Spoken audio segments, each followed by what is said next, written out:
사랑하는 성도 여러분, 우리는 이번에 긴 연휴 동안에 각자 모습이 있었겠죠. 해외여행도 할 수 있는 거고, 지방에 또 친척들, 부모님을 찾아뵐 수도 있고, 또 여기저기 우리의 시간을 보내셨을 겁니다. 이 모든 것이 우리 일상의 평범한 생활은 아닙니다. 우리가 직장 생활하면서 갑자기 여행 가고 이렇게 할 수는 없죠.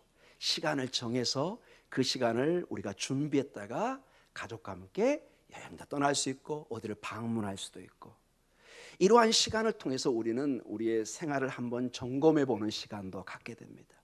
분주하게 아침부터 저녁까지 일할 때는 정신이 없기 때문에 거기에 모든 게 집중되어 있는 것을 보게 됩니다. 어떤 분과 대화를 하는데 정말로 얼마나 이분이 정신이 없는지 방앗간을 찾는데 방앗간 찾다가 없어가지고 나중에 방앗간 주인한테 가가지고 방앗간이 어디 있어요? 이렇게 이건 진짜 그분의 간증의 내용입니다. 얼마나 정신이 없었는지 방앗간을 찾다가 방앗간 주인한테 가가지고 방앗간이 어디 있냐고. 여긴데요? 제가 방앗간인데 여기. 우리는 때로는 삶의 멈춤이 필요합니다. 휴식이 필요합니다. 우리는 여러분 동물이 아닙니다. 우리에겐 고귀한 영혼을 가지고 있습니다. 뭔가를 생각해야 됩니다. 특별히 이런 종말의 이런 주제는 절대로 바쁜 가운데 생각할 수가 없습니다.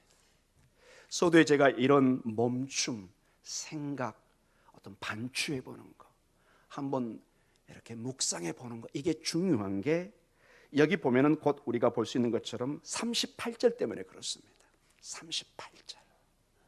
이 종말의 특징 중에 굉장히 주님이 경고하는 내용 중에 하나가 모든 사람이 자기 일에 분주하고 정신이 없습니다. 이게 지극히 중요한 일상의 우리의 모습인데, 그러나 주님이 경고하십니다. 마지막 때 내가 올 때 대부분의 사람이 자기 일에 묻혀서 내가 오는 것을 신경도 쓰지 못하고 있을 것이다. 마치 노아 할아버지가 120년 가까이 긴 시간 방주를 짓다 보니까 사람들이 전혀 홍수가 올 것을 전혀 깨닫지를 못합니다. 이 헬라어 언어를 보면 곧 이제 우리가 분석에 들어가겠지만요, 정말로 사람들이 모르고 있습니다.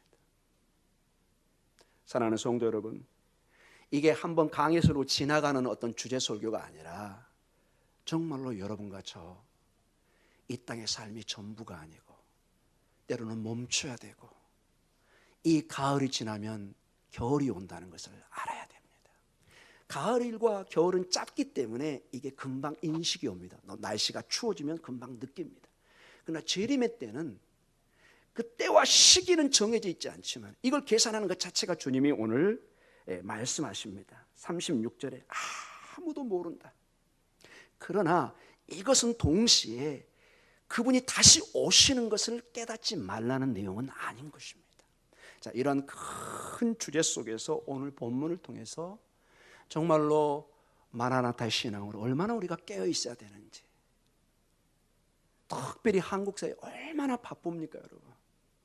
저희 유학생들이 하는 얘기가 있습니다. 유학 시간이 굉장히 힘들고 어렵지만 그는 신혼여행 기간이고 한국에서 일은 이제는 드디어 지옥의 삶이다, 이런 말을 하는 사람도 있습니다.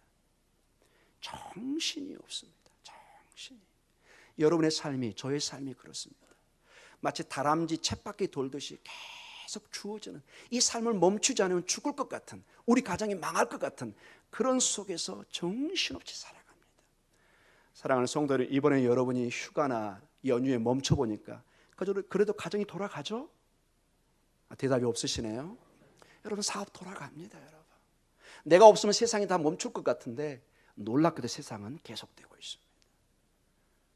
사랑하는 성도 여러분, 우리는 지금까지 특별히 우리는 저번 주에 주님의 에게 나와서 제자들의 그 질문에 답하는 내용을 우리가 살펴보았습니다. 3절에 그 초점이 있었습니다. 24장 3절에 어느 때 이런 일이 있습니까? 그리고 무슨 징조가 마지막 때 있을 것입니까? 이러한 질문에 주님께서는 말합니다. 29절과 31절의 중심 내용이 큰 나팔 소리가 있으면서 인자가 이제 너희에게 임할 것이다. 그래서 우리는 결론적으로 마라나타의 신앙으로 주님을 늘 기대하고 고대하고 기도해야 되는 우리의 삶, 신앙의 도전을 우리는 받았습니다. 오늘 본문의 내용은 비슷하지만은 좀 더 이 종말의 때, 시간과 날에 대한 경고의 내용입니다. 이 문제를 우리가 오늘 살펴볼 텐데요. 저는 이 내용이 좀 길기 때문에 오늘은 노아 홍수 부분까지만 다루도록 하겠습니다. 다음 주에 두 농부와 두 여인의 비유, 그 다음에 밤의 도둑의 비유를 계속해서 연결하겠습니다. 오늘 내용에 보면은 이 32절과 35절은 긴박한 급박한 시간을 의미합니다. 종말의 때가.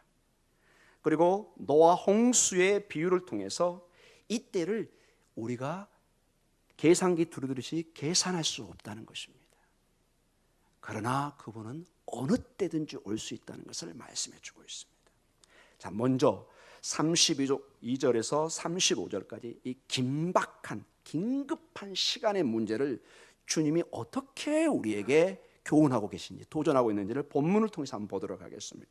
우리 32절에서 35절까지 내용입니다. 같이 읽습니다.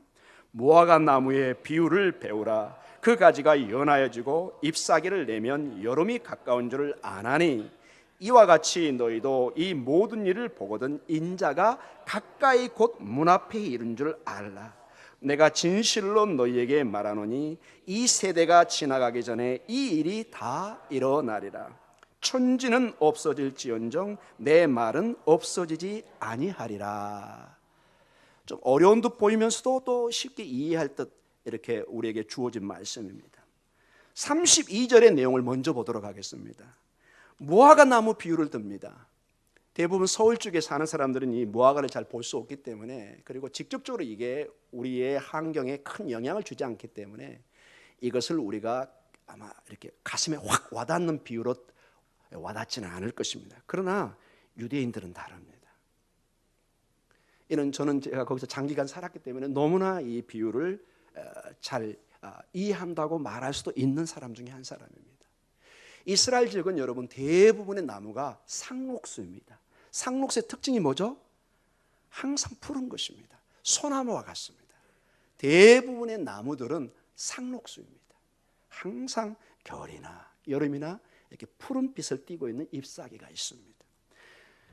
그러나 그 중에서 가장 대표적인 이 두 나무가 있는데 이것은 겨울에 잎사귀가 떨어집니다. 여러 개 중에 가장 대표적인 두 나무가 있습니다. 자, 한번 따라 볼까요? 아몬드 나무와 그 다음에 오늘 비유에 나와 있는 무화과 나무입니다. 아몬드가 여러분 좀 생소하시면 성경에 나오는 살구나무로 번역된 건 전부 다 아몬드 나무입니다. 성경에는 참고적으로 살구나무가 나와 있지 않습니다. 전부 다 아몬드 나무를 살구나무로 번역을 한 것입니다. 자, 이 아몬드 나무와 무화과 나무는 상록수가 아닙니다. 겨울에 앙상하게 가지가 다 떨어져 버립니다. 우리가 이미 보았다시피 이 아몬드 나무는 겨울에 잎사귀가 다 떨어졌다가 이른 봄에 잎사귀가 나고 꽃이 피므로 가장 먼저 봄을 알려주는 나무입니다.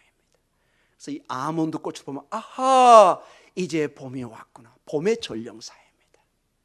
그들은 그 추운 겨울을 지나서 이제 새롭게, 우리 여러분 겨울 지나고 봄이 얼마나 기다려집니까? 유대인도 동일하겠죠. 봄의 전령사로 싹이 나고 꽃이 피기 시작합니다. 이게 아몬드입니다. 그 다음에 이 무화과 나무는 어떨까요, 여러분? 이 무화과 나무 잎은 늦은 봄에 나타나기 시작합니다. 언제요? 늦은 봄입니다. 자, 늦은 봄이라는 것은 뭐에 가까워지고 있는 거죠? 여름에 가까워지는 거예요. 우리 성가대가 아주 씩씩합니다. 아주 제가 설교에 힘이 납니다. 늦은 봄에 잎사귀가 나오면 여기 보니까 연하여지고 잎사귀를 내면 무엇이 가까워진 줄 알라고 그러죠? 32절에 여름이 가까운 줄 아나니. 유대인들이 이걸 너무 잘 알고 있는 거예요. 이제 얼마 있지 않아 곧 여름이 오겠구나 하는 사인을 금방 유대인은 읽어내기 시작합니다. 왜 이렇게 여름이 중요할까요? 여러분, 늦은 봄과 유대인의 여름은 굉장히 특별합니다. 바로 수확 시기입니다. 물론 가을에도 수확이 있지만 중요한 수확이 늦은 봄과 여름에 있습니다. 대표적인 케이스로 바로 밀보리, 특별히 이 밀의 수확이 늦은 봄 거의 가까운 여름 초기에 있습니다. 마치 우리가 쌀농사, 여러분 지금은 덜하지만 옛날에 여러분 시골에서 농사 그러면 쌀농사를 져야만이, 쌀이가 아니라 뭐라고 그래요? 벼농사를 져야만이 이게 농사였잖아요. 가장 중요한 농사 중에 하나였잖아요. 유대인은 이 밀농사가 너무너무 중요한 수확 시기입니다. 그리고 여름에 포도라든지 모든 것의 중요한 수확이 여름에 와 있습니다. 그래서 여러분, 이 여름은, 늦은 봄은 이들에게 축제의 시간입니다. 큰 수확과 즐거움의 시간입니다. 동시에 성경은 여러분 수확의 시기, 옛날에 밀을 어떻게 수확했을까요? 낫으로 어떻게 했을까요? 배죠. 여러분, 동시에 수확은 잘라내는 심판의 의미도 있는 것입니다. 그 한 예를 보도록 하겠습니다. 마태복음 13장 30절입니다. 같이 읽을까요? 둘 다 추수 때까지 함께 자라게 두라. 추수 때에 내가 추수꾼들에게 말하기를 가라지는 먼저 거두어 불사르게 단으로 묶고 곡식은 모아 내 곡간에 넣으라 하리라. 아멘. 13장은 대표적으로 또 주님의 마지막에 어떤 종말에 관한 내용을 이미 우리가 살펴보았습니다. 추수 때가 됐습니다. 알곡과 가라지가 같이 자라는데 주님이 뽑지 말라고 그럽니다. 왜? 추수 때 주인이 어떻게 되죠? 알곡과 가라지를 갈라내기 시작합니다. 알곡은 알곡대로 모아서 곡식으로 사용하고, 가라지는 모아서 어떻게 하죠? 단을 만들어서 태워버립니다. 즉 유대인들에게 이 수확의 시기는 동시에 종말의 심판과 밀접하게 관계된, 그래서 주님이 오늘 이러한 내용을 말씀하고 있습니다. 무화과 나무를 통해서 종말의 비유를 들고 있는 것입니다. 오늘 32절을 다시 한번 볼까요? 무화과 나무의 비유를 배우라. 그 가지가 연하해지고 잎사귀를 내면 여름이 가까운 줄 아나니.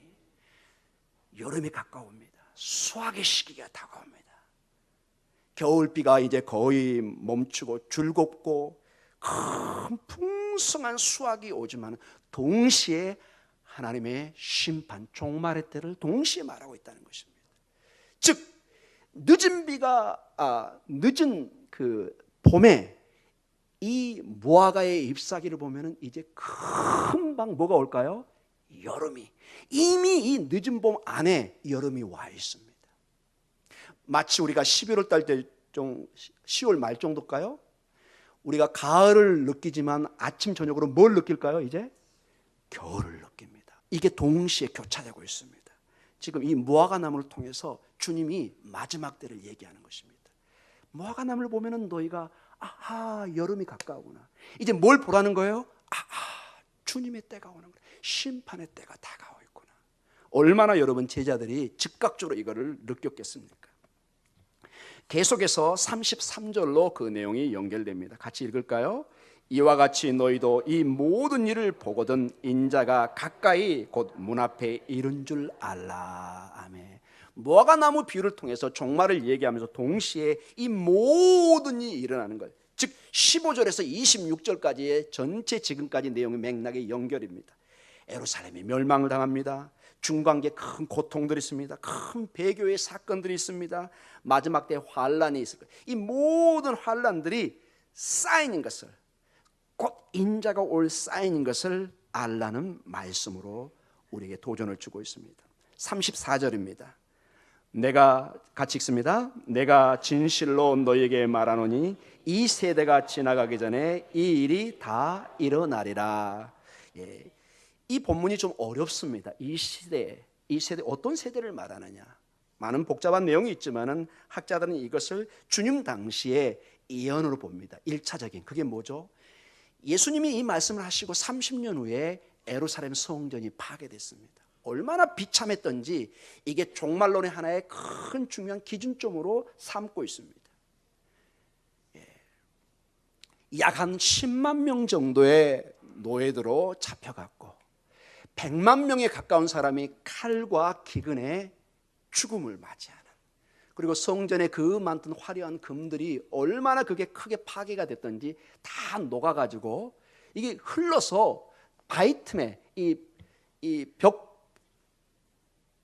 담 사이에 들어가가지고 나중에 로마 군인들이 다 돌을 뒤집어 엎어서 돌 하나에 돌 하나 남지 않는 그 예언이 성취될 정도로 주후 70년에 성전의 파괴는 큰 하나의 종말이다. 그러면은 사람들이 연상할 수 없으니까 그 성전의 파괴를 보면서 저 비참한 거, 이것을 장차 올 이 종말의 그 환란과 비교해서 보도록 합니다.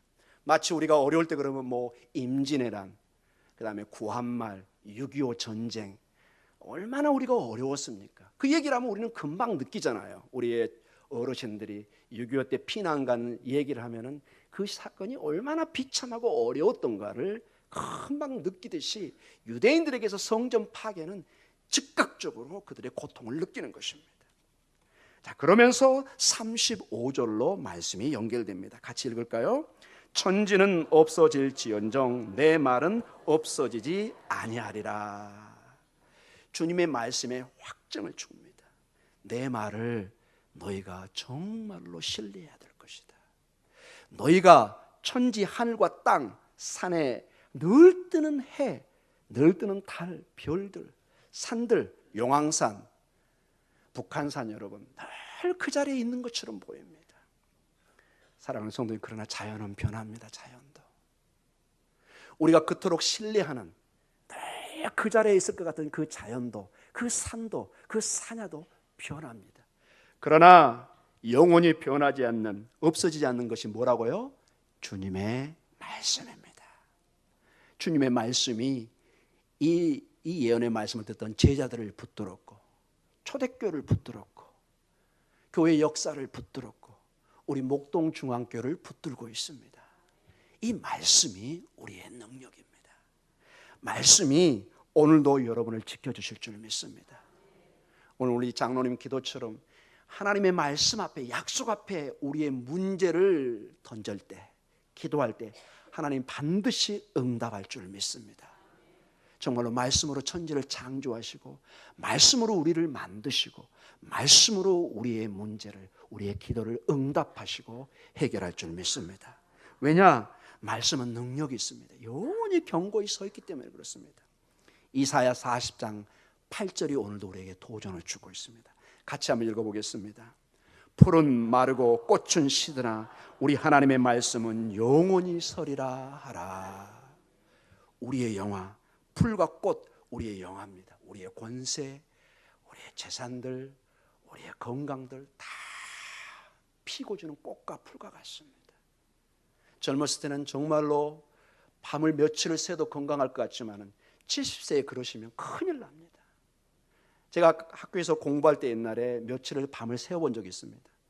가끔 제 나이에, 죄송합니다, 제 나이에 그래서 며칠을 셀 때가 가끔 있을 수 있잖아요. 어떤 일 때문에 며칠을 끙끙 앓습니다. 몸이 회복이 늦어집니다.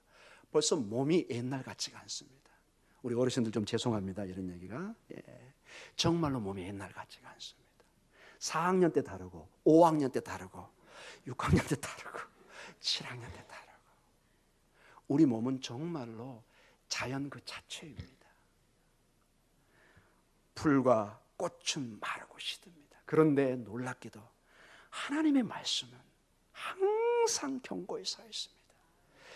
주를 앙망하는 자는, 그 말씀을 앙망하는 자는 독수리 날개치듯이 달려갑니다. 신앙은 나이와 상관없이 믿음이, 성령이 충만해지면 70 먹은 80 먹은 사람이 나라를 구할 수도 있고 교회를 변화시킬 수도 있고 전혀 다른 힘을 우리에게 주고 있는 것입니다. 위대한 믿음의 선배들은 대부분이 연세가 많으신 분들이 많습니다. 그들의 눈물의 기도, 생명을 건 순교의 기도에, 교회 역사에 전환점을 가져오는 것을 보게 됩니다. 사랑하는 성도 여러분, 이 믿음으로 여러분의 육신의 나이를 이겨내시기 바랍니다. 아멘. 하나님의 말씀이 견고히 서 있었어. 그 말씀은 창세기도 있었고 장차일 계시록까지도 말씀이 우리에게 역사하고 있습니다. 오직 말씀 안에 승리해가는 여러분의 삶이 되시기를 주님의 이름으로 축원합니다. 이제 좀 어려운 부분으로 이제 들어갑니다. 그 마지막 때를 우리 인간의 지성과 이성과 우리 모든 것으로 계산할 수 없다는 것입니다. 이게 때로는 문제가 될 수도 있는 것이죠. 자, 먼저 노아 홍수의 비유를 보도록 하겠습니다. 36절에서 39절까지입니다. 같이 읽습니다. 그러나 그날과 그때는 아무도 모르나니 하늘의 천사들도 아들도 모르고 오직 아버지만 아시느니라. 노아의 때와 같이 인자의 임함도 그러하리라. 홍수 전에 노아가 방주에 들어가는 날까지 사람들이 먹고 마시고 장가들고 시집가고 있으면서 홍수가 나서 그들을 다 멸하기까지 깨닫지 못하였으니 인자의 임함도 이와 같으니라. 아멘.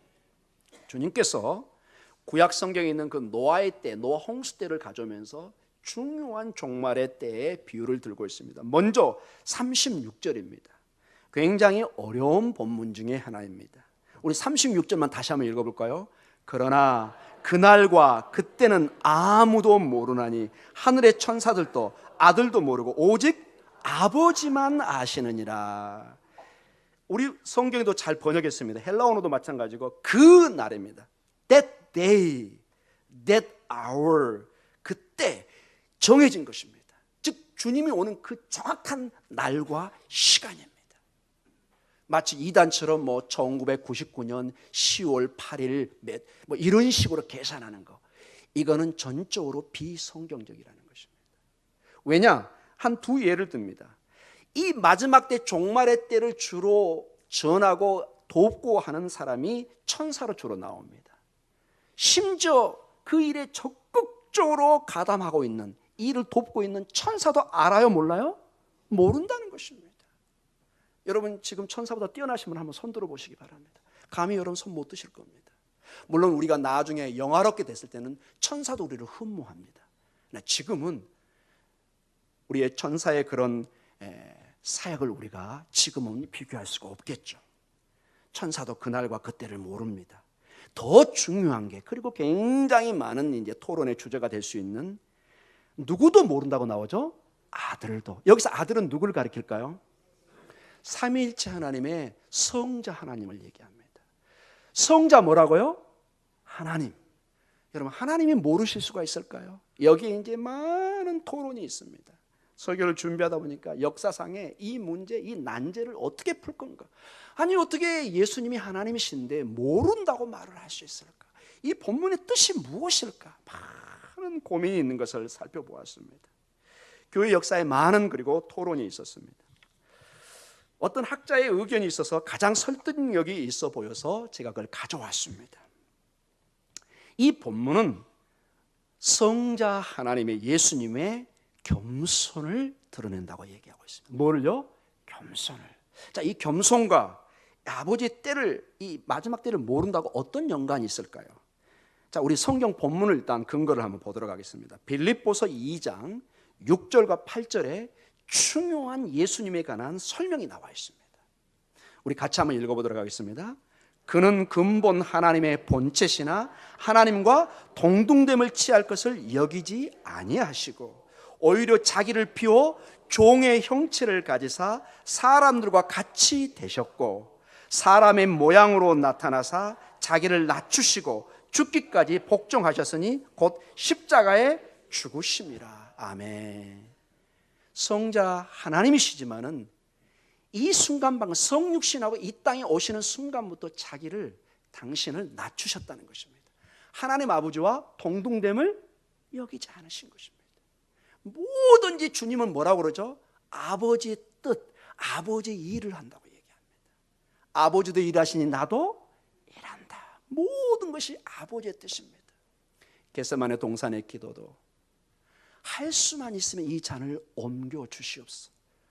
그러나 아버지의 뜻대로 하시옵소서.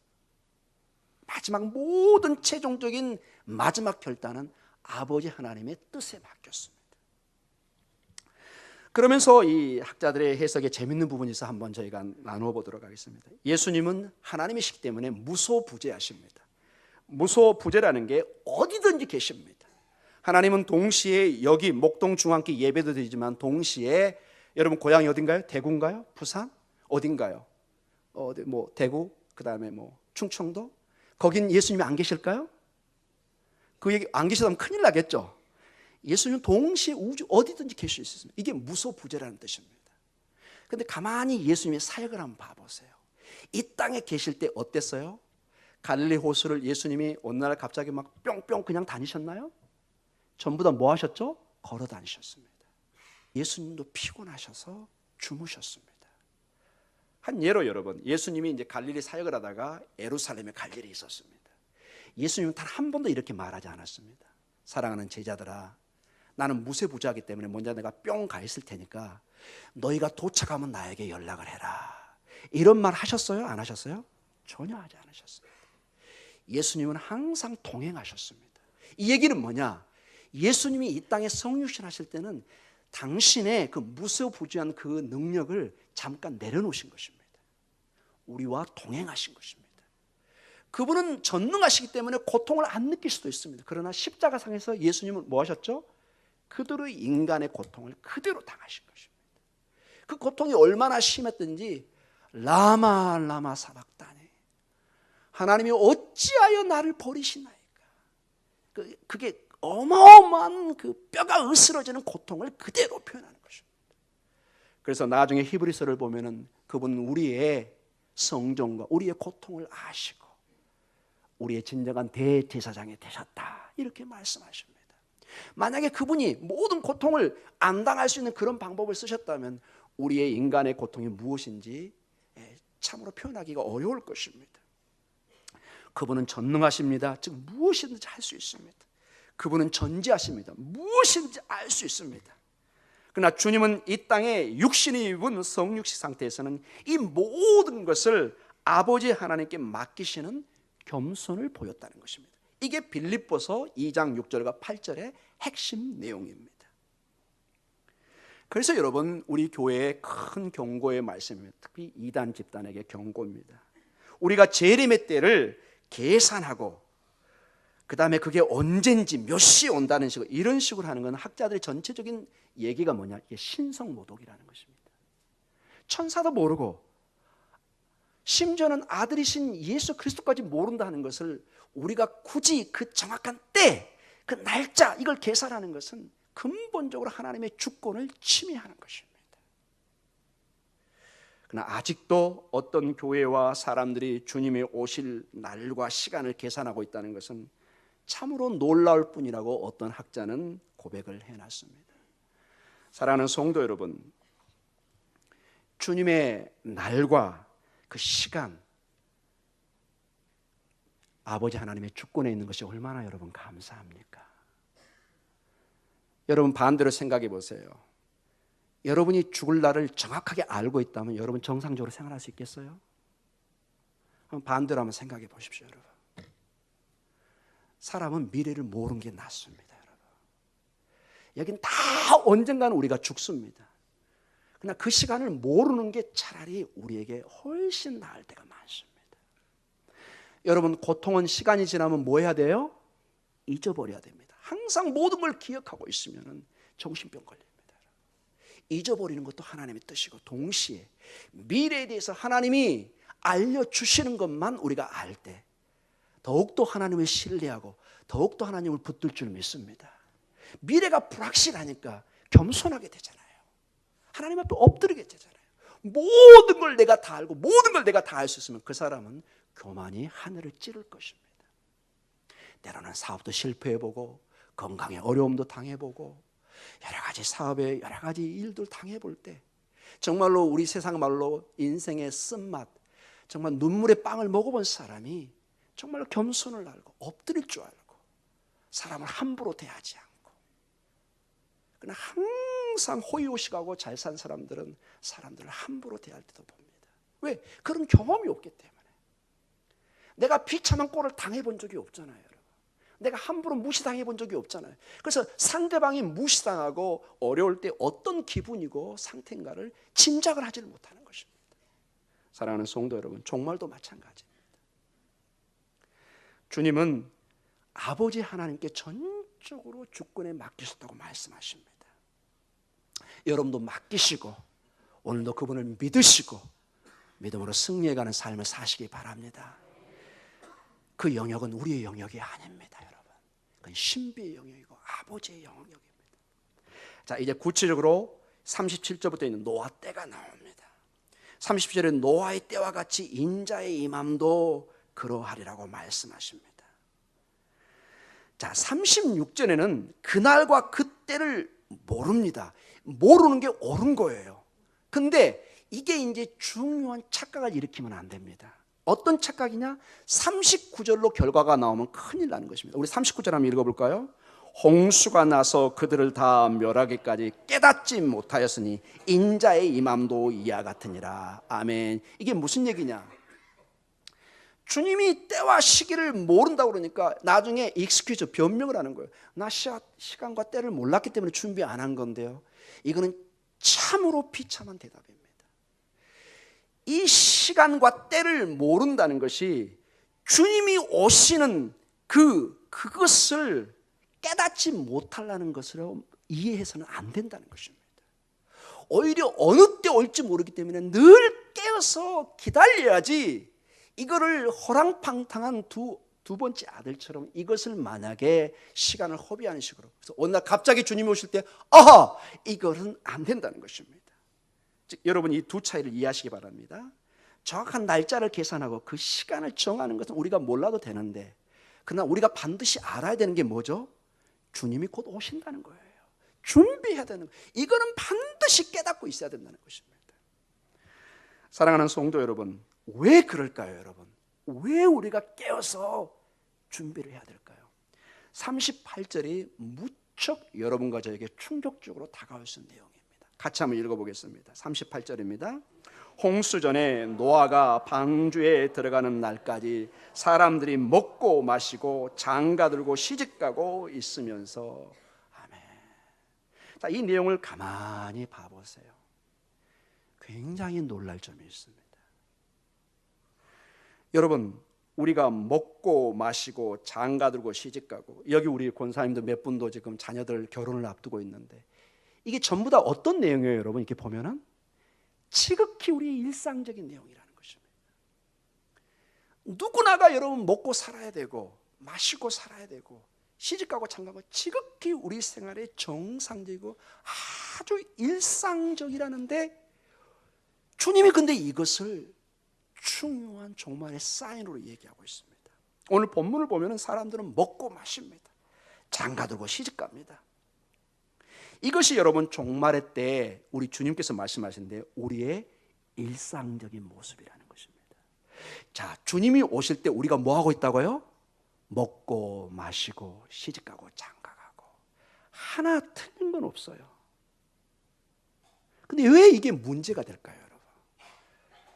여러분이 자녀를 시집 보내고 장가 보내는 거, 그게 문제가 되나요, 여러분? 주님이 그걸 의미하고 있을까요, 여러분? 근데 언뜻 보면 그걸 얘기하고 있는 것 같아요. 우리가 먹고 마시는 거, 우리 어떨 때는 때로는 야유회에 가서 먹고 마실 수도 있잖아요. 이게 문제가 될까요, 여러분? 왜 주님이 이것을 심각한 경고의 내용으로 살고 있을까요? 초점은 여기에 있습니다. 이 말씀이 여러분 39절로 연결되기 때문에 그렇습니다. 자, 모든 이 문제가 뭐냐? 그들이 일상생활에서 즐기고 먹고 마시고, 한 가지 특징이 뭐냐? 모든 그들의 삶이 이 일상생활에 완전히 파묻혀 있는 것입니다. 이 평범한 삶, 여기에 모든 우리 인생의 초점이 돼서 이거 외에는 다른 걸 생각하지 않습니다. 오늘도 비즈니스, 오늘도 내 자식 문제, 오늘도 내 사업 문제, 이게 틀린 건 아니에요. 그렇게 살아야 돼요. 그런데 신앙에는 한 가지를 잊어서는 안 되잖아요. 종말이 다가오고 있잖아요, 여러분. 내 부동산이 언젠가 홍수에 쓸려갈 수 있잖아요, 여러분. 노아 할아버지가 이 방주를 지을 때 이게 주변에서 먹고 마시고 시집가고 장가가는 게 그 당시의 모습입니다, 여러분. 그러나 계속되지 않잖아요. 120년이 딱 지나니까 뭐가 나요? 노아가 방주에 이제 드디어 만들어서 문을 만들고 딱 들어가서 문을 닫으니까 뭐가 시작돼요? 홍수가 시작됩니다. 여러분, 일상적인 생활 너무나 중요하지만은 이 때를 준비하자면 이 홍수 때는 이미 늦었다는 것입니다.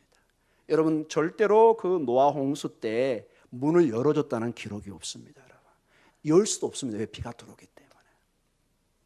사랑하는 성도 여러분, 그래서 여러분 39절의 내용이 동시에 30절과 연결하면서 중요한 내용입니다. 39절 같이 읽을까요? 홍수가 나서 그들을 다 멸하기까지 깨닫지 못하였으니 인자의 임함도 이와 같으니라. 아멘. 깨닫지 못했다. 이 헬라어 뜻은 무슨 뜻을 가지고 있느냐? 정말 몰랐다는 것입니다. 정말로 종말이 오는 것을 모르고 있는 것입니다. 정말로 저와 여러분이 일상의 분주한 생활 때문에 까마득히 잊어버리고 있는 것입니다. 정말로 한 귀로 듣고 이쪽으로 나가고 있는 것입니다. 아, 오늘 목사님 좀 설교가 좀 이랬다 저랬다, 뭐 좀 목소리가 좋다, 이 정도라고 그냥 지나가 버리는 것입니다. 더 이상 내 뇌에 종말이라는 단어는 사라져 버립니다. 이제 예배 딱 마치고 나가서는 일상적으로 동일하게 그대로 생활을 합니다. 다 멸망의 자리에 간다는 것입니다. 그들은 정말로 설마 여러분, 설마는 안 됩니다. 여러분, 주님의 말씀이 영원히 변함없이 서 있는 것처럼 주님의 약속의 말씀은 반드시 성취됩니다. 여러분, 반드시 자녀 장가 보내시기 바랍니다. 시집 보내세요. 오늘 제 설교를 오해해가지고 다시 재고해 받아야겠다, 큰일 납니다. 여러분, 안 됩니다. 여러분, 장가를 보내고 시집을 보내고 먹고 마치듯 항상 우리의 마음과 눈은 어디를 향해야 된다고요? 주님을 향해. 우리 두 발은 이 땅에 든든히 내려서 최선을 다해 갑니다. 이제 다음 주에 보는 본문에 보면요, 농부들이 누르라로 놀다가 주님 앞에 일을 당하는 게 아니라 다 열심히 일을 합니다. 밭에서. 또 여인들은 돌로 이렇게 물건들을 하는. 사랑하는 성도 여러분, 오늘 36절의 말씀처럼 언제 어느 날 오실지는 우리는 모릅니다. 그것을 모르는 건 옳은 일입니다.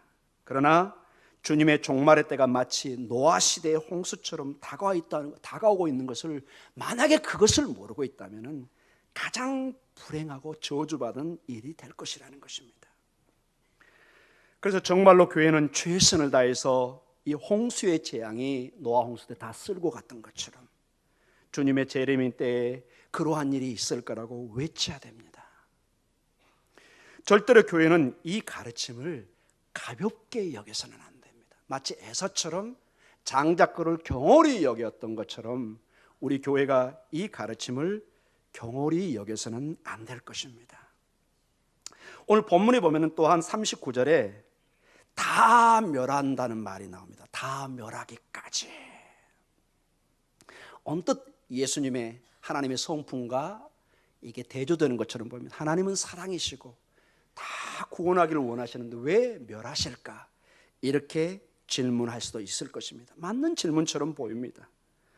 근데 이 문제를 이렇게 한번 생각해 보시기 바랍니다. 만약에 심판이, 마지막 재판이, 종말이 반드시 있다면 어떻게 해야 될까요, 여러분? 주님은 우리를 너무나 사랑하셔서 심판으로부터 우리를 구원하시기를 원하십니다. 그래서 만약에 마지막 때 심판이 사실이고 있을 것이라면 그 심판을 감추고 숨기는 것이 문제인 것입니다.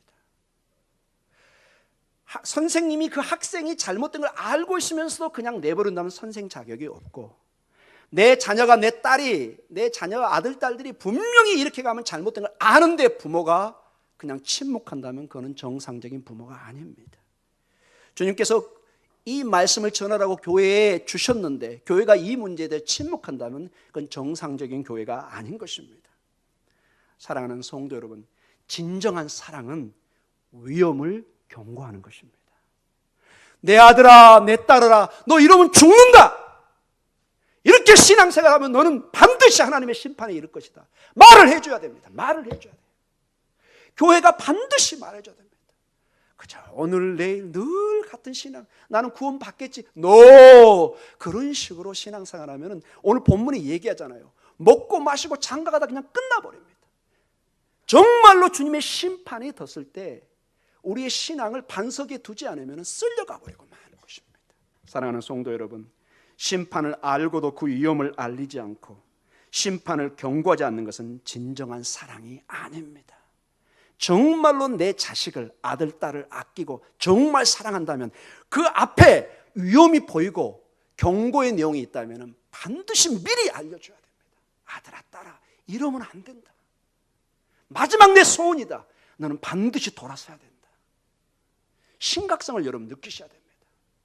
여러분이 아무리 사랑한다 말로 하지만 이런 것을 하지 않으면 그 사랑은 허무하게 끝나버립니다. 이제 결론적으로 말씀을 마치겠습니다. 사랑하는 성도 여러분, 어떻게 우리가 살아야 되겠습니까? 어떻게 이 마지막을 준비해야 되겠습니까?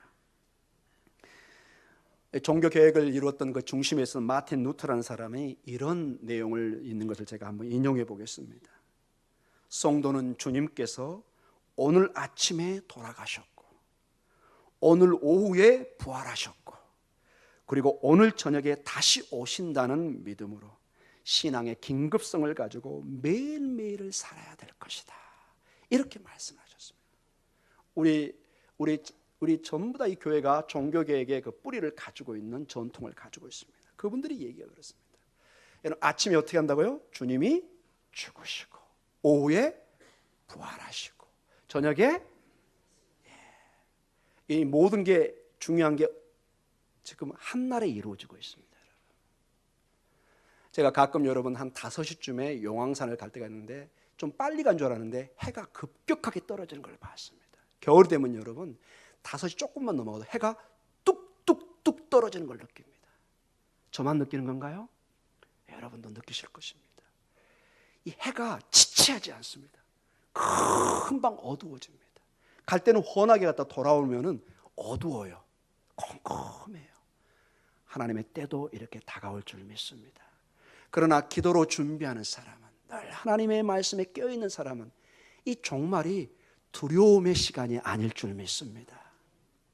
준비하는 사람, 깨어있는 사람, 이 사람에게 이 마지막 주님의 오심은 마치 설레는 마음으로 신부가 신랑을 기다리는 시간이 될 줄 믿습니다.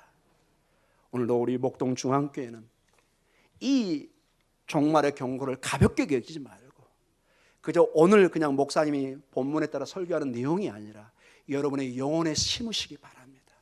최선을 다해서 우리의 일상생활 먹고 마시고 장가고 시집가고, 즉 대표적인 겁니다. 우리 일상에 아주 평범한 일들입니다. 다 중요하지만 여기에 주님의 오심이 빠져 있으면 우리는 안 된다는 것을 오늘도 다시 한번 느끼시고 다시 한번 마음을 가다듬고 마라나타의 신앙으로 승리해 가시는 여러분이 되시기를 주님의 이름으로 축원합니다. 기도하겠습니다.